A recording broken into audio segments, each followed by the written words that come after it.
Hey everyone, it's me.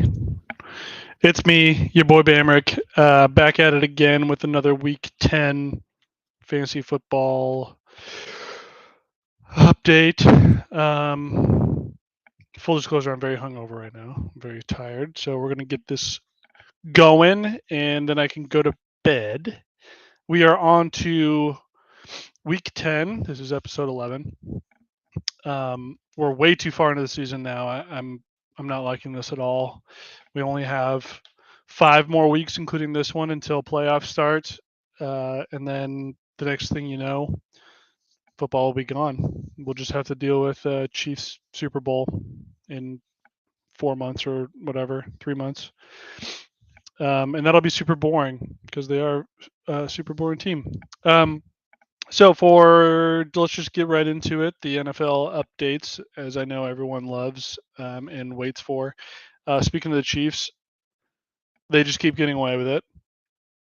Hopkins to the Chiefs, he immediately goes off for like 120 and 2 touchdowns a week after joining them, and this is, I mean, it's just malpractice, right? It's just giving up by the rest of the league, allowing this guy Mahomes to get somebody like Hopkins who can beat every one-on-one, who's always open, who can catch everything. Oh man, it's well, I guess on the bright side, it at least gives Chiefs like a way to score points instead of just winning every game like 17-14 or whatever. We should see a little bit of life out of Mahomes, so I guess that's a silver lining. But yeah, I mean, if you have Hopkins, holy shit, like you just found gold, right? The guy's going to be incredible through the last half of the season or third of the season. We're over halfway done. This is so sad. Up next, the Lions. Oh my God, the Lions are unreal. It just doesn't even matter who you have from the Lions, other than I guess Laporta. They're going to score. They're going to be awesome. They're going to get double digits every single time. It's just that offense is beautiful to watch. I'll be very, very sad if Ben Johnson goes somewhere else next year because it would break up such a good thing, you know? The Lions are humming. Goff just keeps having these weird ass stat lines. Like last week, I think he had like 25 yards and 2 touchdowns going into the second half uh, of last week, and then this week he, well, I don't remember his stat line, but it wasn't anything impressive because Montgomery and Gibbs are just the fucking best, dude. They're just the best. What I got up to this weekend was homecoming, so I went and stayed with Will. Myself and my wife and Rosemary all went down to Ames. Going down there on Friday night, stayed till Sunday, which is the first time I've done a 2-night stay in Ames in quite a while. It was very fun, except for the game. Tishan promised Will and myself, well, not myself, I'm including myself with the promise to Will that it wasn't going to rain, and then we sat in the entire second half and got rained on for another 2 hours while we ended up losing. I don't know who to blame that loss on, really. I mean, I saw a couple tweets that were like, depending on personnel, somebody correctly guessed if it's going to be a runner pass like 25 out of 27 times. So it seemed like Moser kind of went away from being good at his job to being a fucking moron.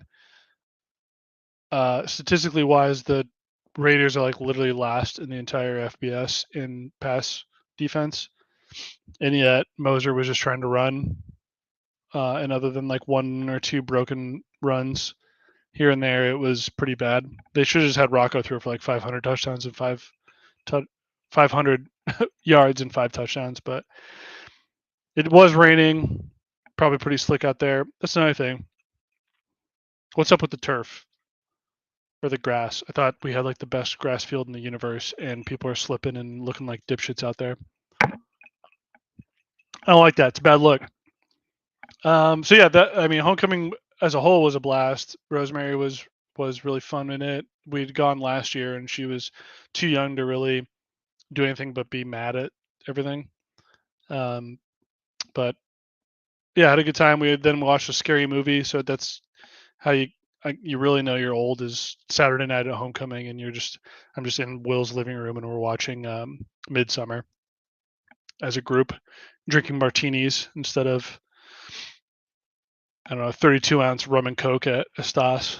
Yeah, that movie was fine. It was pretty boring, honestly. Like, and Will pointed out something that I completely agree with. Like with those cult movies, right away, the guy who's leading you to a cult is suspicious, and it's just kind of suspends all disbelief, you know? Because any one of us, if we had seen like the path that he was going to have you walk down, I'd be like, nah, I'm out. I'm gonna go back and eat McDonald's. But um, yeah, it was a good time. It was probably the first homecoming I've actually had a really good time at in a long time, because mostly I've said time a lot. Because a lot of times, oh, I just said it again, people don't come back for homecoming anymore. And so it's just like me and my dad, sometimes Marriott, we're just sitting in a parking lot drinking a couple beers, and then we go to the game and leave. It's been pretty boring. So it was good to have myself, Tishan, Will, Benda all there and all tailgating the same spot, all going into the game together. Shout out Benda's dad for getting us tickets. Um, Sorry to miss you, Claire. Claire had to work. She's going to be CEO of um, United Healthcare Group soon. What a beast. And then, yeah, even Will came into the game, and he normally never does go into games. So it was great, other than losing. That sucked. Next up in NFL, Dennis Allen got fired. I think if you were to set Dennis Allen up in a lineup of like just literally just anybody, I wouldn't be able to pick him out from anyone else. I did pick up a stat that he's like the third losingest coach in NFL history, which is pretty funny. The Saints go from colossal piece of shit, all-time bad guy, Sean Payton, to the losingest coach in like modern history. So justice for um, the Vikings 10 years ago, or however many years ago that was. Mm. The other thing was Michael Thomas actually going nuclear on Derek Carr. Totally deserved. Derek Carr fucking sucks. He always has. And he basically put Olave in the hospital and then threw another hospital ball to a different wide receiver in the same game. The guy must be stopped. He's a problem. Um, just let him go. He should have kept Jameis, even though Jameis threw 3 picks today. Jameis and I both picked up the Vikings kicker, who had not missed a field goal all year, unbeknownst to us, but apparently beknownst to Sleeper, because we got the update after the game was over that Will Reichert was dealing with a calf injury going into the game. Would have been nice to know. At any point, he was never questionable. There was no blurb about a calf injury, just nothing. And then suddenly the Sleeper just drops this thing like we're all supposed to know that. So he missed 2 field goals, but then he made, I think, 3 extra points or something. So he ended up getting 1 point. There's also a funny rumor that Will Reichert is like dating Sydney Sweeney. That's why he's so automatic, which I just would love to see happen in real life, because Will Reichert looks like he's 15 years old and goes to Catholic school or something. He's a funny looking dude. But yeah, if he's injured for real, I mean, get him off your roster for one, but then 2, that's pretty bad for the Vikings, who already have a lot of cursed kicker luck. All right, because I'm hungover, I'm now drinking a gin and tonic, because it's basically like drinking water, and it's kind of alleviating a little bit of the hangover, and then I can go to sleep. All right, on to league stuff. Damn, we might get in and out of here in 10 minutes. Guggenheim. I won. That's pretty important. I won. I beat McMurray. I have retaken the lead for most points scored in Guggenheim. I think I took the mantle from Zacher. It was kind of a landslide. I beat him by 30 or 40. Wasn't really ever worried about it after Garrett Wilson scored 25 on Thursday. I think since I asked Renner if Garrett Wilson is good, he's scored like back-to-back 20-point games. So we can confirm that Garrett Wilson is good as long as there's an alpha receiver on his team like Devontae Adams. I think that has something to do with it because he's a tiny guy. Um, no, we'll get to that one later. Actually, there really wasn't anything major other than that in Guggenheim. I didn't see any super close matchups that were won or lost based on a lineup decision. Um, Podwards lost a close one, close-ish, lost by 9 because Harrison Butker and um, Hopkins, even though they combined for like 31 points, weren't able to outscore Langton and his Kate Otten. Kate Otten had 17. So he needed a bit of a miracle and it didn't happen. So yeah, the standings now for Guggenheim are Langton's in first, 7-2. Then Posler also at 7-2. And then me with most points scored, by the way, at 6-3. I have about 100 more points against me than Langton and about 20 more than Will. But I have about 100 more points on the season than Will. And then right behind me is Zachar at 5-4, but he's only 4 points behind me in the points force category. So he's still crushing it. Yeah, cool. On to Herman German. All right, so this is sort of two parts of the same coin here. Is the capybaras, Zach Elliott, who made an infamous trade about 5 weeks ago, is now 5-0 since the trade. He scored 142. He happened to play Benda, who is now also 5-4. Benda scored 131, but he played. Actually, he could have lost to a bunch of people here. Herman German went off. 1, 2, 3, 4. There's 4 people that Benda could have lost to with 131. So yeah, I mean Zach Elliott, his team now, Stafford, Chuba Hubbard has been great. Swift has been great, but I think that might be coming to an end ish. Well, I don't know. I thought his schedule got way harder, but it might not matter. Jefferson, he's got Garrett Wilson. Keon Coleman might miss. Mark Andrews was bad last week, but has been better. Devon Achan, incredible. The team's pretty stacked now that a couple people gave him some players. But currently up top is Tim Wood, I believe, who also traded with Zach Elliott, if I'm not mistaken. Tim Wood is number 1 at 7-2, and then Stumbo is 7-2 right behind him, so they're tied. Goose at 6-3, way to go, Goose. And then Woody Fresh at 6-3, so those two are tied. And then we have Benda, who still, we're going into week 10 now. Benda has the most points across all leagues. He's 5-4, and has lost his last 2. His points against are 1, 1, 2, 3. Which is not even the most points against in his own league. So, I don't know. Mitch is, I think, the only. No, Mitch and Christian are still the only defeated teams, I guess I would say. They have only lost so far this season. But yeah. Hey, you always got points for. Benda, it would take a colossal, absolute collapse of the Medusas to not snag that 6th spot from Vormazil, assuming you don't hold on to a normal record playoff spot. But if anyone can do it, it would be you. But speaking of Freeze earlier with his trade to the Capybaras to give them life, Freeze won. He did it. He's 3-6, so not totally out of the race at all. He's got to rattle off about 6 wins in a row. He took down Stumbo, who would have gone to the number 1 spot at 8-1, but he took him down a peg, and so now Stumbo and Tim Wood are tied at 7-2. So Herman German's close, man.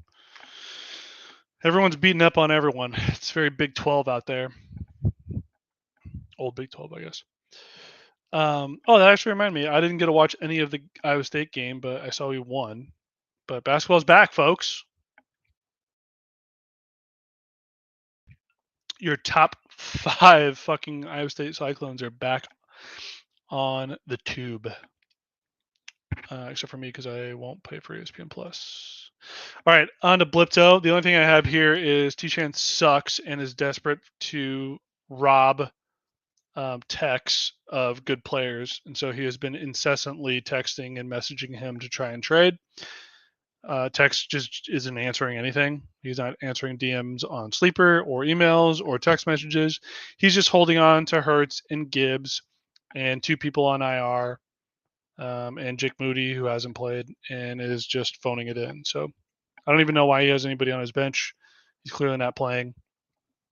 And unfortunately, that means that T-Shan can't get free players off of him because he just won't answer any messages. So,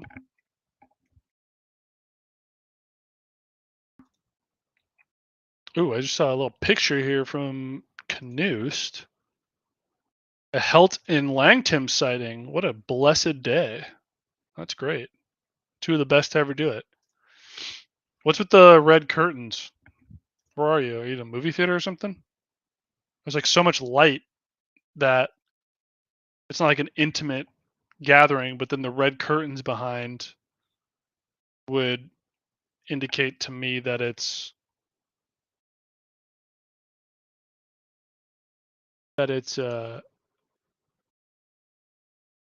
more intimate. That also doesn't look like Lantim. The guy in the white is supposed to be Lantim. I don't think that's Lantim.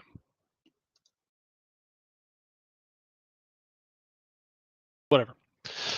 Huh. Maybe it is. All right. On to Peters Cuervo. TJ Schmidt has about 5 people out on IR or just on buys or whatever. He still pulls out a $1 win. John Tracy takes his first loss, so we officially have nobody undefeated anymore. Then, I guess that was it for Peters Cuervo, just because it's a bizarro world. I guess we could talk about Bradley being 4-5. Supposedly one of the few people that care about this league. Yeah, he only put up 70. So that's one of the weird games of the entire week. Murray, Arizona drops 29 on Chicago, and Kyler Murray has fucking 4 points. He did nothing and then lost a fumble. That's pretty strange, but they ran for like 500 yards on Chicago.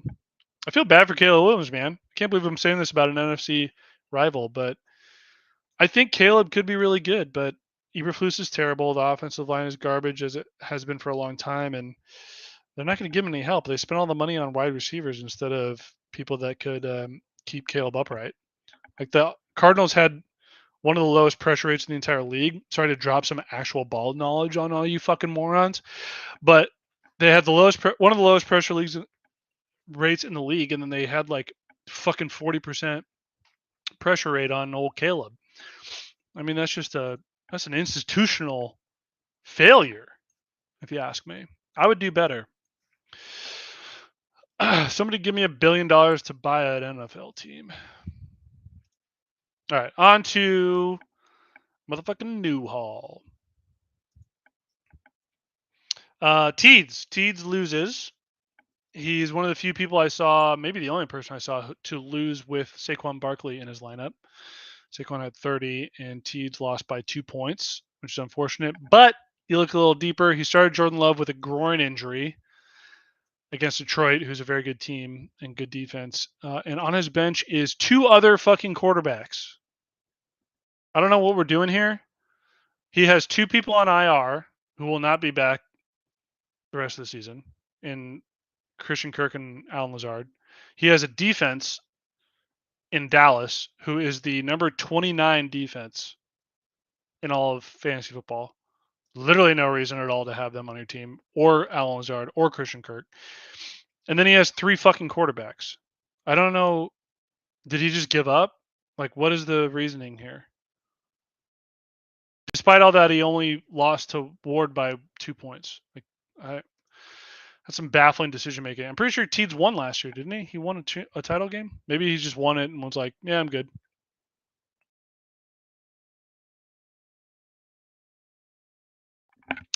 All right, on to Juice.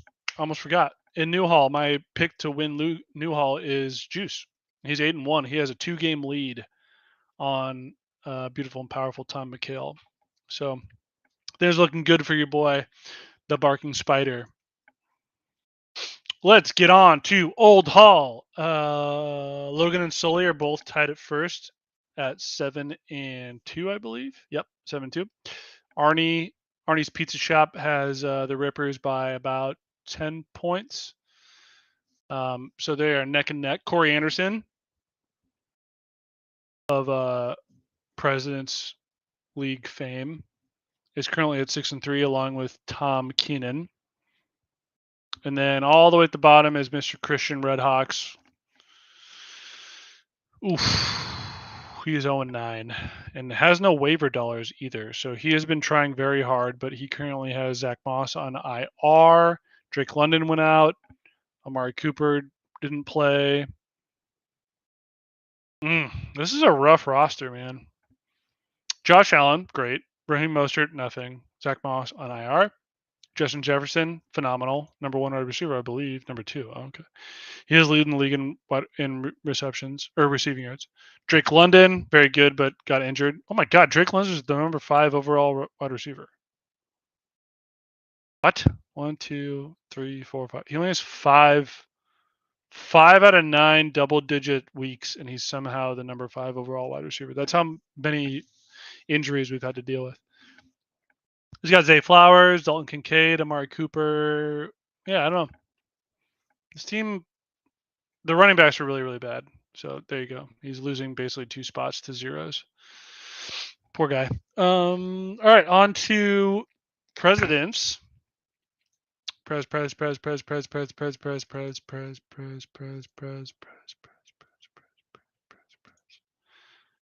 Jameson's back in the hunt. He's moved up to number 6. Should be noted that if this were to stay the same, he would actually be kicked out because of his points 4. The number 6 spot, reminder, goes to the person with the most points 4 that did not make playoffs. So currently that would be Mike Stew. He's only a game back, but Jameson still has some work to do to secure that at least one playoff spot. Most impressive, though, is James Von Gillern, who is 5-4 and has the most points scored against him in presidents. So to be 5-4, like, winning record and in the playoffs with the most points scored against you is a feat. That's very impressive. So great work, super hot guy, realtor James Von Gillern. Hanks has lost 2 in a row now that Renner and I bet on him. So very sorry about that. I didn't mean to ruin your life. I was just trying to make $30. And we doomed it all. Very sorry about that.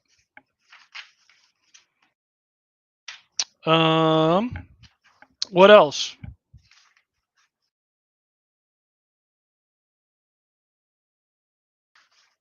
Yeah, I kind of just rolled through everything. Sorry, I'm very tired. We can get to some questions. Please share your favorite soups and winter meals. That's a phenomenal question. I am a massive, massive pot pie fan. I think pot pie is quite possibly one of one for me. Chicken pot pie, or my wife makes a lobster pot pie that is divine. And I'm so excited when winter comes because that means it's pot pie season. It also is white chicken chili season. My dad has a recipe of white chicken chili that won a couple of times at IBP, now Tyson. They basically told this lady she couldn't compete anymore because her chili kept winning. And it's like a spicy white chicken chili that Merritt, my wife, has also got the recipe for. So I eat good in the winter. Trust me. You can quote me on that. Yeah, Popeyes rule, and white chicken chili rules. Normal chili is pretty good. Actually, that reminds me, I went to Ben Freeze's apartment a couple years ago, and we had a chili cook-off, and the chilies there were phenomenal. A lot of different variations. I don't remember which one was my favorite, but um, that was when Freeze moved to Minnesota and then basically lived in like a suburban strip mall. His apartment complex was like across the street from a Chili's or some shit. It was um, bleak, to say the least. A big proponent of walkable communities, by the way. All right. Why is it so hard to drop handcuffs when there's impact players that could be picked up for an immediate boost to your team? Or is that just me from Tom Keenan? That is not just you. I like to call that the Bamrick effect, where if you draft somebody, chances are they're going to be injured at some point in the season, possibly for the rest of the season, always in the first half of their game. And so you always want to have the backup because inevitably they're going to miss 2 to 3 weeks, probably more in the case of Cooper Cup or Nico Collins or Jonathan Taylor. Or Jordan Mason. It's never ending. But yeah, you don't drop those handcuffs. If you have a really good handcuff, like let's say Jonathan Taylor, there's no reason Jonathan Taylor and Tyler Goodson. There's no reason to pick up a impact player that could help you right now, because locking up the Colts backfield in and of itself is a very impactful move. Goodson has been excellent, and Taylor have been excellent when they played. You need to use other spots to get those impact players, like if you're holding the second defense or a kicker or fucking I don't know, Jordan Addison or some shit. Like that was a bad example, but there's got to be other people on your team that you can drop unless you're just holding all handcuffs. And normally I'd never hold wide receiver handcuffs. That would be stupid, even though wide receiver has been decimated this year. All right, and then the last thing, we're gonna be in and out of here in 30 minutes, folks. Maybe we'll take a minute to collect my thoughts.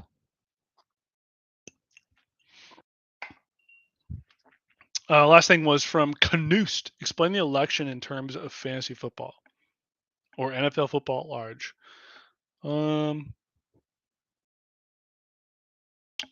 I don't know about football at large, but fantasy football, I would describe this election as if all 84 of you, not 84 of you, if 60 of you voted to make me sole dictator of the entire league, and then like 20 of you voted against it, and then 20 of you were like, I'm not going to vote at all. Now I have unrestricted control over everything that is happening with this league, and I can tell you if you are no longer part of the league anymore. Maybe I'll charge you a little extra. Maybe I'll appoint my buddy Benda to be in charge of gathering the funds to run the league.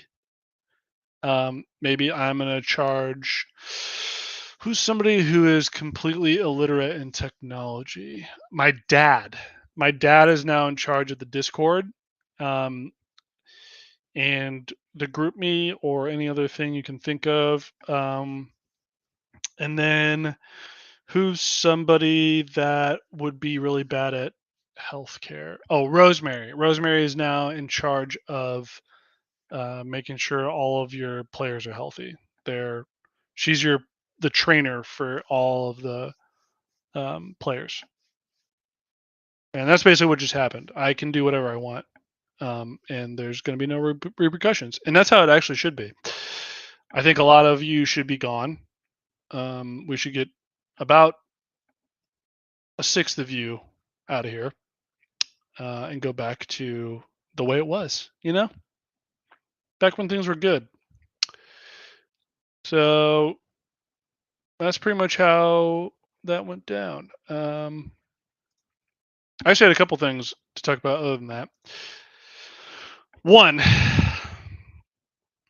I'm in a guillotine league, and I highly recommend that if you're not in one. It's so fun.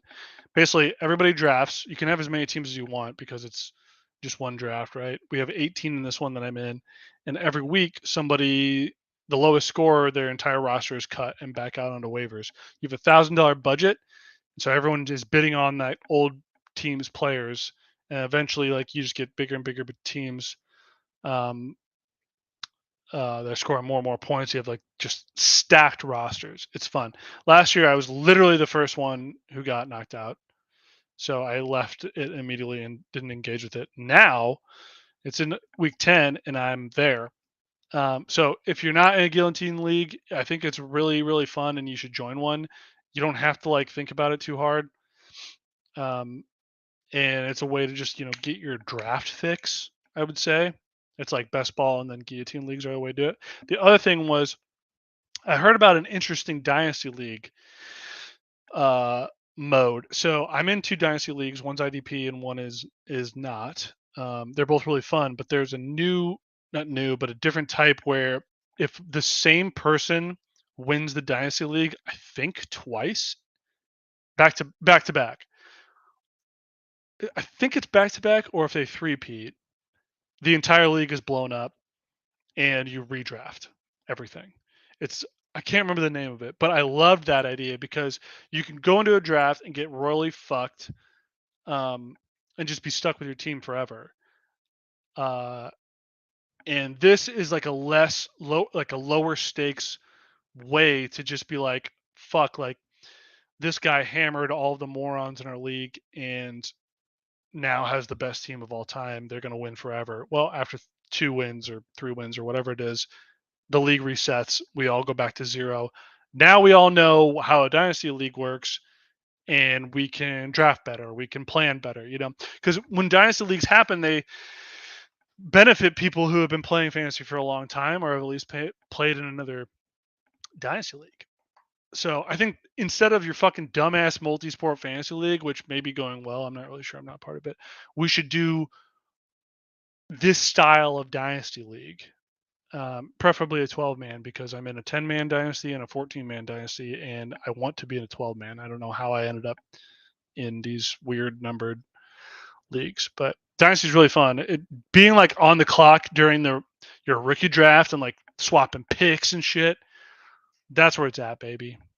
And actually listening to like Hard Knocks and shit, it's not that far from real life. All right, I'm looking at the injury reports. I didn't see any trades. We're running out, boys. I gotta go to bed. It's 7:59.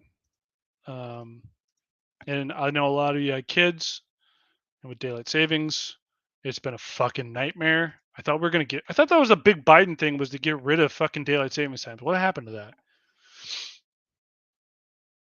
Tell you what, as your new fantasy football czar, daylight saving times is no longer a thing. Wake up whenever you want tomorrow. You have my permission. Goodbye.